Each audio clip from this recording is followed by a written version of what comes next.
Mon frérot, ça va comment? Ça va très bien, toi? Eh, je suis trop content. Il a dit, mais désolé, il est sur mes côtes. Il est pas méchant. Non, tu connais. C'est de la taquinerie, d'internet. Non, ensemble, on va couper, il n'y a rien. On a des désaccords. Non, mais même, rien, des fois on a des désaccords. Après, on va, on se check et c'est rien, tranquille. C'est vrai, la vie, ça arrive. Franchement, frérot, ça fait longtemps que je regarde ce que tu fais et je kiffe trop. Merci beaucoup. Franchement, d'où était venue cette passion pour la culture, pour la transmission que vous faites et comment vous l'amenez? En fait, vous êtes un modèle d'inspiration sans même que vous ayez conscience à quel point vous inspirez les jeunes comme moi, à ma génération, à mon niveau. Tu vois ce que je veux dire ou pas? D'où ça vous est venu? Merci déjà. Merci non, mais c'est déjà. important de rendre les fleurs aux gens. Honnêtement, c'est quelque chose d'un peu naturel. Moi, je suis DJ depuis que j'ai 14 ans.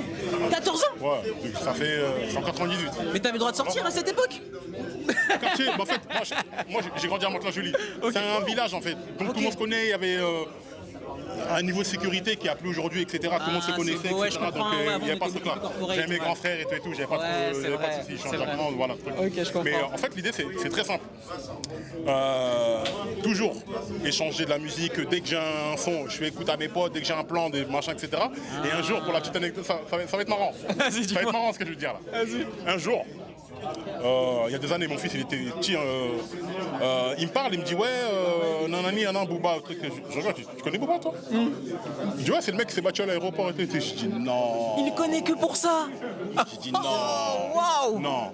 Tu vois, il y en a qui aiment Booba, il y en a qui n'aiment pas le truc. Ouais. Moi, je suis un fan de La Première Heure et tout, ça bougera jamais, etc. On a grandi avec. Musicalement, pas de problème. Je pouvais pas accepter ça. Accepter que le mec il soit réduit juste à ça. Le mec il a une carrière immense.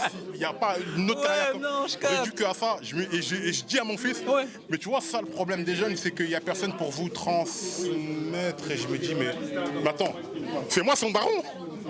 C'est moi son baron. Qui va faire? C'est ça. Ah, j'ai capté. Là, je prends une prise de conscience, je me dis, non, en vérité, c'est un truc de fou. Mais c'est un truc de fou. Mais ça fait combien d'années ça?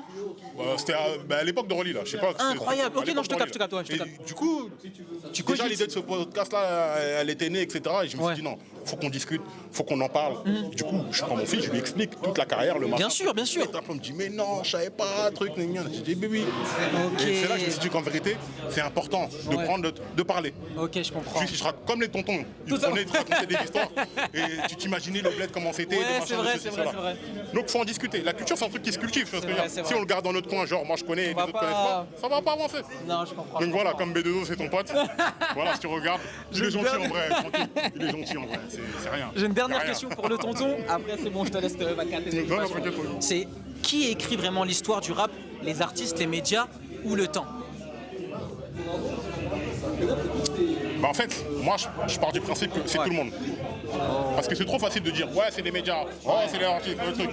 Mais vous, si un artiste fait n'importe quoi, mais vous lui faites faire un disque d'or en 2 heures, vous aussi vous êtes responsable. C'est vrai. Alors qu'il y a des artistes de ouf, vous les calculez pas, c'est quand ils meurent vous dites oh c'était le meilleur. Non, c'était un goat. Tout le monde est responsable. La culture hip-hop, c'est une culture où tout le monde est hip-hop. Comme un Big Homie le disait, hip-hop acteur. C'est-à-dire que tout le monde est là, tout le monde doit faire vivre sa culture, etc. Amener sa pierre à l'édifice, et moi, je trouve qu'aujourd'hui, voilà, on est au niveau des fans, on est dans une très belle époque où tu vois les fans, ils aiment un artiste, ils vont acheter son concert, ils vont acheter son merch, c'est vrai. ils vont le porter, ils vont acheter les vinyles, même s'ils n'ont pas de platine vinyle, ils vont acheter son CD, même s'ils n'ont pas de lecteur CD. Tu vois ce que je veux dire? Ouais, c'est vrai. Donc voilà, faut aussi saluer ça, donc big up à tous les fans qui font vivre la culture. Mais c'est tout le monde. Non, je comprends. Franchement, on va s'arrêter là parce que je vais te laisser vacater tes occupations. Non, sinon on va faire un podcast de 3 heures.